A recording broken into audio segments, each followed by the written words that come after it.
Preposition देखो, preposition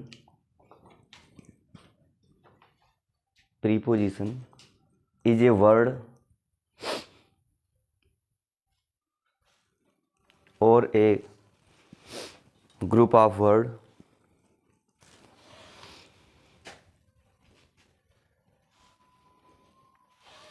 और a group of word used before a noun or pronoun, used before a noun or pronoun,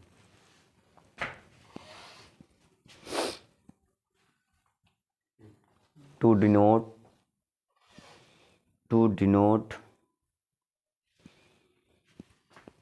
its relation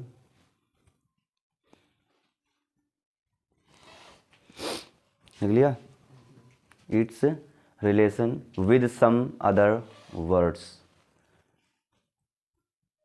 with some other words.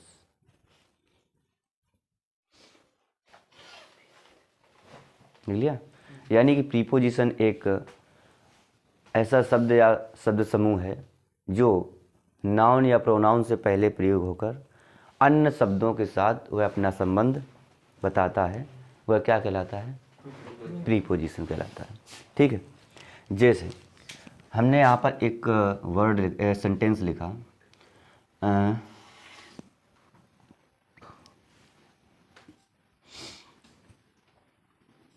The book is on the table.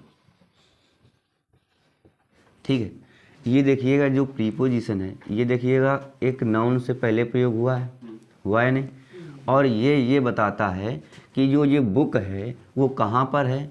Table के ऊपर है। तो ये एक संबंध बताता है इस बुक का कि ये टेबल पर किस जगह पर रखी हुई है? ऊपर रखी हुई है। ठीक है या नहीं? तो ये कहलाता है प्रीपोजिशन। ठीक है, नोट कर लिया या नहीं? देखिए क्या है कि प्रीपोजिशन जो टॉपिक है, वैसे तो ये एक बहुत बड़ा टॉपिक है। हम अगर इसे बहुत डिटेल में पढ़ाएंगे तो लगभग में, जो हम तुम्हें बात बताएं, हमने जो पढ़ा था, हमारे गुरुजी ने पढ़ाया था हमें, लगभग में 1 महीना का समय लगा था पढ़ने में, जब बहुत इसे हमने डीपली पढ़ा था, तब की बात बता रहे। ठीक है, अब तुम्हें बोर्ड के एग्ज़ाम देने हैं, जो तुम्हारे लिए इम्पोर्टेंट है वो चीज़ें हम तुम्हें पढ़ाना, और रिवीजन में फिर यही होता है। अब डिटेल में हमने तुम्हें लगभग में कुछ दिन पहले पढ़ाया था। अब तुम्हारे एग्ज़ाम से रिलेटेड जितने भी प्रीपोजिशन बनेंगे वो हम तुम्हें पढ़ाएंगे। ठीक है, अब तुम्हें हम वो चीज़ें पढ़ाएं जो तुम्हारे एग्ज़ाम में काम ही ना आवे, तो इसे पढ़ाने से कोई फ़ायदा है? पढ़ाओ वो जो तुम्हारे एग्ज़ाम में आवे। ठीक है, तो वही हम प्रीपोजिशन तुम्हें पढ़ाएंगे जो तुम्हारे एग्ज़ाम के लिए काबिल हैं। बाकी वो सभी हम प्रीपोजिशन छोड़ देंगे। अब जब इंटर में तुम पढ़ोगे आके, तब हम डिटेल में पढ़ा देंगे, क्योंकि इंटर में जो क्वेश्चन बनते हैं प्रीपोजिशन से वो एरर बेस्ड बनते हैं। यानी एक सेंटेंस दिया होता है, उसमें एरर को आपको फाइंड करना होता है कि इसमें कौन सी दिक्कत है। जैसे मान लीजिए हमने यहाँ पर एक क्वेश्चन लिखा हमारा कि he is eager, EAGER, eager of dance. ठीक है, अब एक हमारे पास में ये सेंटेंस दिया, बताओ इसमें क्या गलती है? बताइए। इसमें यही गलती है, जो ईगर वर्ड होता है ये अपने साथ प्रीपोजिशन टू लेता है। क्या लेता है? टू। तो ये इंटर में ऐसे क्वेश्चन बनेंगे आपके। तो इंटर में जब हम आपको अच्छी तरीके डिटेल में ये चीज़ें पढ़ाएंगे, तब जाके आप उसमें एरर फाइंड कर पाएंगे कि इसमें क्या गलती है। देखो सेंटेंस हम जैसे क्लास में बोलते हैं इंटर में, तो काफ़ी बच्चे कहते हैं गुरु जी तो सही लग रहा है। अरे सही थोड़ा ना होता है, दिखने में घूम लगा कि हाँ एकदम सही है, लेकिन कुछ ना कुछ उसमें ज़रूर गलती दी गई होगी, इसलिए कहते हैं। तो वो चीज़ें फिर आगे चले। अब देखो टेंस से रिलेटेड जितने इंपॉर्टेंट आपके प्रीपोजिशन होंगे वो सभी हम आपको बता देंगे। ठीक है, अब सबसे पहले जो सबसे अधिक आया हुआ प्रीपोजिशन है, बात समझ रहे हैं नहीं? ये आप प्रीवियस ईयर के क्वेश्चन देखना जा करके, जो सबसे अधिक प्रीपोजिशन आया है वो आया है फॉन्ड का, FOND, फॉन्ड। अब इसके साथ फॉन्ड के साथ ऑफ वाली प्रीपोजिशन आई है। फॉन्ड ऑफ का मतलब होता है शौकीन। क्या होता है? शौकीन। ये प्रीवियस ईयर में कईयों बार पूछा जा चुका पेपर में। अब जब हम तुम्हें देखो अपनी प्रीवियस ईयर वाली शीट दिखाएंगे, देखना उसमें फॉन्ट ऑफ हमारी समझ से 5-6 बार सेंटेंस आया है फॉन्ट ऑफ के लिए। जैसे एक तो हमने जब अनसॉल्व करा रहे तब उसमें कोई सेट में था कि कुछ था याद नहीं है, एक प्राउड ऑफ है, प्राउड के साथ में प्रीपोजिशन क्या लगता है? ऑफ। जैसे इसके लिए सेंटेंस देखो हम जो आए हैं, he is proud dash his son. ठीक है, अब प्राउड के साथ यहाँ पर आपको दिया गया होगा एक में इन, दूसरा जो दिया गया होगा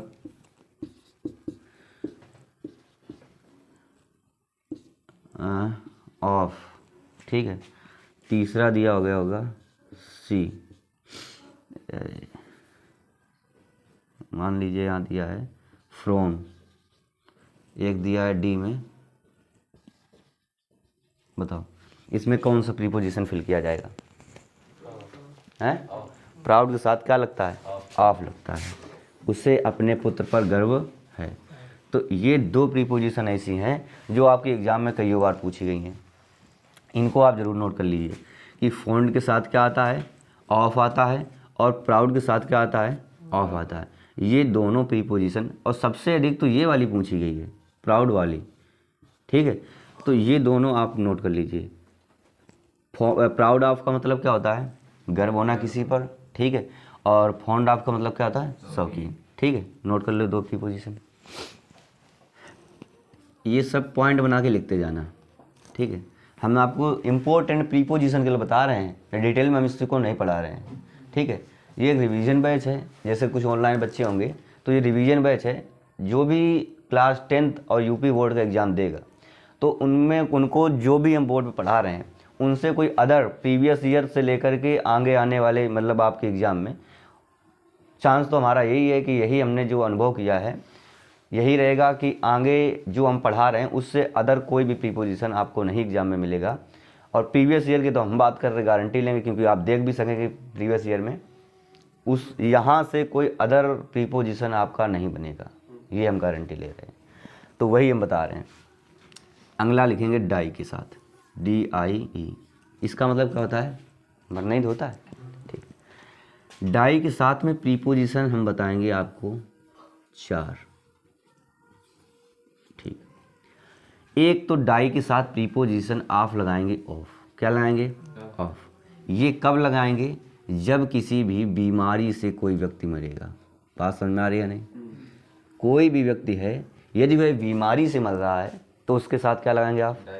डाई के साथ में ऑफ लगाएंगे। एक हम बता रहे हैं डाई के साथ में लगेगा आपके साथ में फ्रॉम। क्या लगेगा? फ्रॉम। ये कब लगेगा? जब ओवर ड्रिंकिंग से मरेगा। काय से? Over drinking. थर्स्ट यानी कि प्यास से, या हंगर यानी कि भूख से। इससे यदि कोई मर रहा है तो आप क्या लगाएंगे? फ्रॉम लगाएंगे। ठीक है, एक आप लगाएंगे डाई के साथ में फॉर। डाई के साथ फॉर तब लगाएंगे जब वह किसी के लिए मरता हो। बात समझ में आया नहीं? या नेशन दिया हो, XYZ कोई दिया गया होगा। ठीक है, और एक साथ में क्या लगाएंगे? इन। इसका मतलब क्या होता है? जब किसी एक्सीडेंट में कोई मर रहा है। बात समझ में आई? या किसी वॉर में, तो इसके लिए क्या लगाएंगे? इन का इस्तेमाल करेंगे। ठीक है, जैसे क्वेश्चन नंबर 1 जो है इसका एग्जाम्पल हम दे रहे हैं, और ऐसा यही मतलब पूछे दे भी गए हैं, लेकिन ये सबसे ज़्यादा पूछा गया है। यानी कि ये जो आपका है ये आपका मोस्ट इम्पोर्टेंट है। यानी कोई डिजीज़ से यदि कोई व्यक्ति मरता है तो उसके लिए आप क्या प्रीपोजिशन लगाएंगे? ऑफ। जैसे she was dead dash cancer. ठीक है, तो ऑप्शन में आपको दिया गया था ऑफ भी दिया गया था। ठीक, और फार भी दिया है, फ्रॉम भी दिया है, ठीक है, और इन भी दिया है, ठीक है। तो बताइएगा यहाँ पर आप क्या लगाएंगे, बताइए। डिजीज़ जो है कैंसर है या नहीं, तो डेट के साथ यानी डाई के साथ क्या लगाओगे आप, ऑफ। तो यहाँ पर क्या लगेगा, प्रीपोजिशन ऑफ। बात समझा नहीं। ये जो पॉइंट है ये आप नोट कर लीजिए।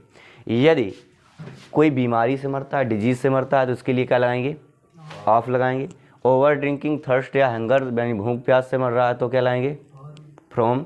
इसके बाद किसी के लिए मरता है, चाहे देश के लिए या कोई व्यक्ति है उसके लिए, तो आप क्या लाएंगे, फॉर। और कोई युद्ध में या कोई एक्सीडेंट में मरता है तो उसके लिए क्या लगाएंगे, इनका यूज करेंगे। ये पॉइंट नोट कीजिए, फिर आगे बताएं। कुछ अपने कैलेंडर से रिलेटेड हैं, ठीक है। जैसे यदि आपको डे या डेट मिले तो आप यहाँ प्रीपोजिशन इसके लिए क्या लगाओ, इससे पहले ऑफ, सॉरी ऑन, क्या लगाओगे, यानी डे और डेट, ये मोस्ट इम्पोर्टेंट में डालना है। डे और डेट मिले इससे पहले क्या लगाएंगे, ऑन। अगर आपको मंथ कोई सा भी मिले तो क्या लाएंगे, इन। मंथ भी हो सकता है, ठीक है, और ईयर भी हो सकता है, और सीज़न भी हो सकता है। तो इससे पहले आप क्या लाएंगे, इन का प्रयोग करेंगे, ठीक है। और अगर आपको टाइम दिया जाता है, क्या दिया जाता है, एग्जैक्ट टाइम दिया जाता है, ठीक है, एग्जैक्ट टाइम या एग्जैक्ट लोकेशन दी जाती है, ठीक है, तो इससे पहले आप क्या लाएंगे, एट का प्रयोग करेंगे, ठीक है।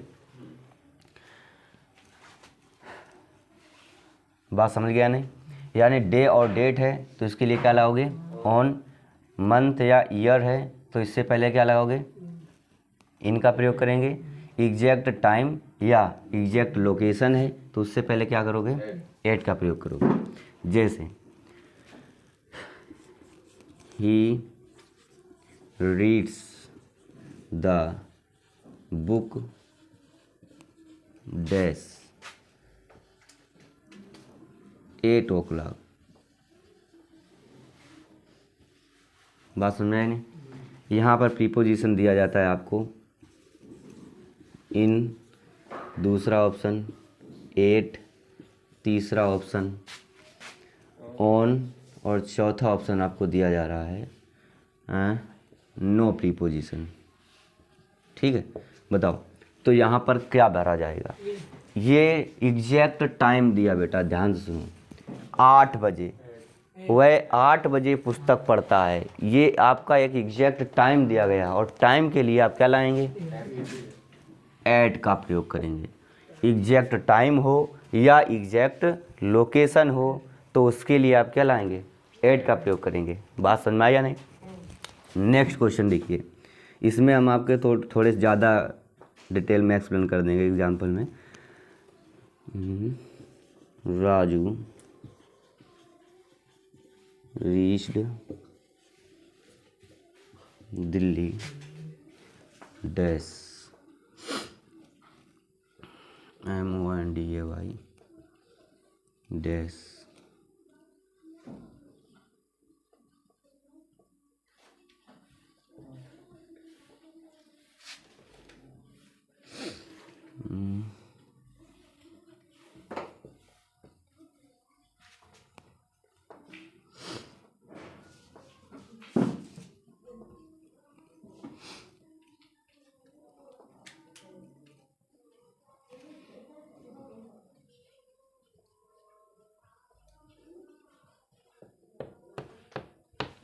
देखिए आपका क्वेश्चन यही है, हमने कुछ चीज़ें अलग अलग हमने यहाँ पर मेंशन कर दी हैं, इनके हिसाब से प्रीपोजिशन कुछ अलग आएगा, यहाँ पर आएगा नहीं, और बाकी जो आगे वाला सेंटेंस वो सभी में यही है, सेम है, ठीक है। अब आइए देखिए, पहला क्वेश्चन दिया है Raju reach Delhi dash Monday. अब बताइएगा कि जो मंडे हमारे पास लिखा है ये क्या है, मंडे मंथ है, डे है क्या है, डे है। तो डे और डेट से पहले क्या होगा बताओ, क्या प्रयोग होगा, ऑन। तो यहाँ पर मंडे एक डे है तो डे से पहले किसका यूज होगा, ऑन का। इतनी बात समझ गए। अब नेक्स्ट क्वेश्चन में क्या लिखा है कि 2 अक्टूबर, यानी कि ये क्या है, डेट है। ये क्या है, ये मत समझना अक्टूबर दिया तो ये मंथ है, पहले उसकी डेट भी दी गई, तो ये पूरी एक डेट है, और डेट है तो डेट से पहले क्या लगाओगे, ऑन का यूज करोगे। ठीक है, आइए अक्टूबर लिखा है, ये बताइए अब क्या मंथ है, क्या है, मंथ है, तो मंथ से पहले किसका यूज होगा, इन का। ठीक है, अब जरा ये बताओ 2021 लिखा है, ये क्या है, ईयर है, तो ये कोई साल है, तो उससे पहले क्या लगाओगे, इनका यूज़ करोगे। अब 9 o'clock लिखा है तो क्या लगाओगे, 8 का यूज़ करोगे।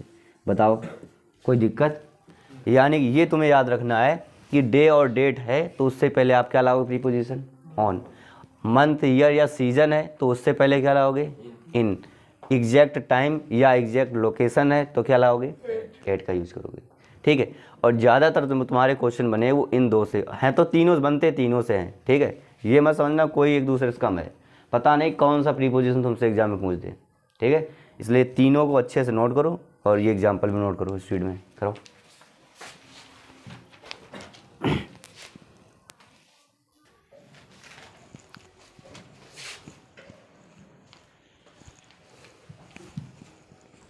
देखिए नेक्स्ट,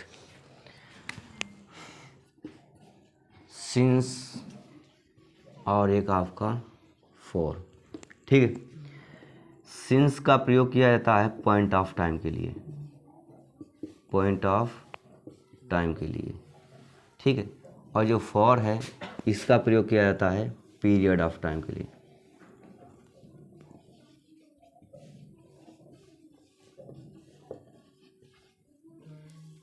ठीक है, यानी कि एक तरीके से कह सकते हो ये आपका किया जाता है, जिसे हिंदी में बोलते हैं आप लोग निश्चित समय के लिए। किसके लिए, निश्चित समय के लिए।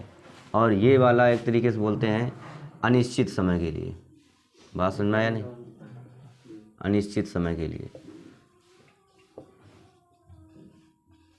ठीक है, जैसे ये present perfect continuous, past perfect continuous और फ्यूचर परफेक्ट कॉन्टिन्यूअस, यानी परफेक्ट कॉन्टिन्यूअस में ये ज़्यादा आपको देखने मिलेंगे। जैसे राम हैज़ बीन, ठीक, writing a book dash Monday.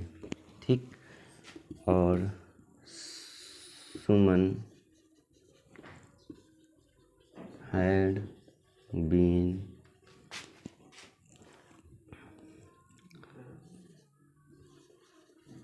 reading dash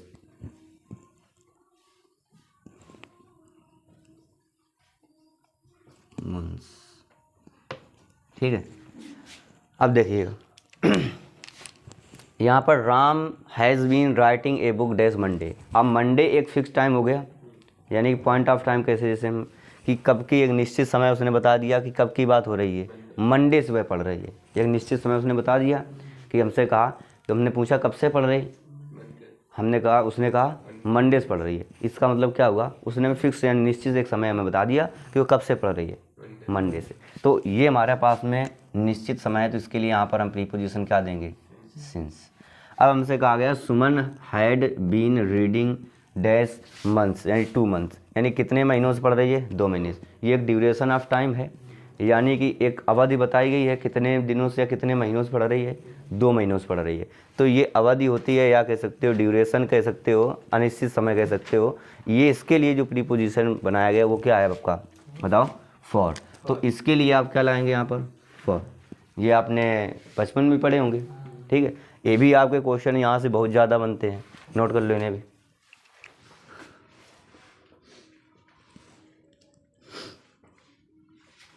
एक क्वेश्चन दे रहे हैं हम, Ram writes a letter dash a pen.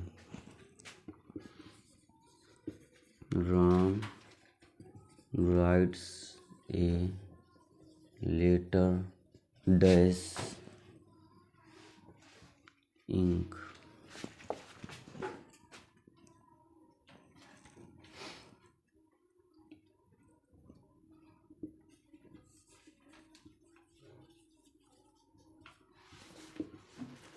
Right से लेटर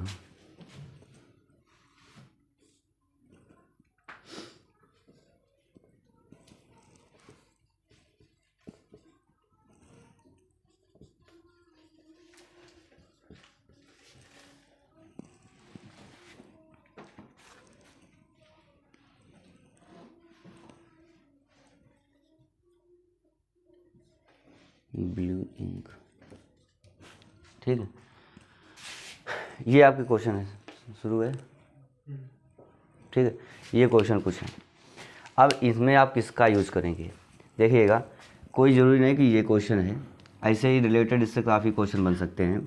एक चीज़ आपको नोट करना है कि यदि कोई व्यक्ति कोई हथियार या औजार की बात करता है, बात समझ में या नहीं,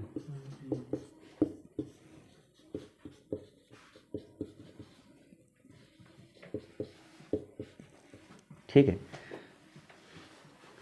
तो उसके लिए आप किसका प्रयोग करेंगे, वहाँ पर आप प्रीपोजिशन उससे कोई भी काम करवा रहा है। जैसे हमारे पास में जो हमारा एक तरीके से हथियार है वो क्या है, मार्कर है, बात समझ आई नहीं, इसी से हम जो कुछ कर रहे हैं वो अंजाम दे रहे हैं अपने काम को। ठीक है, यदि कोई यहाँ पर शूटर होता तो अपने काम का अंजाम गन से देता, बात समझ आई नहीं, कातिल वगैरह, तो वो काम होता है। तो उसके लिए आप उसके लिए प्रीपोजिशन किसका प्रयोग करेंगे, विद का, बात समझ आई नहीं।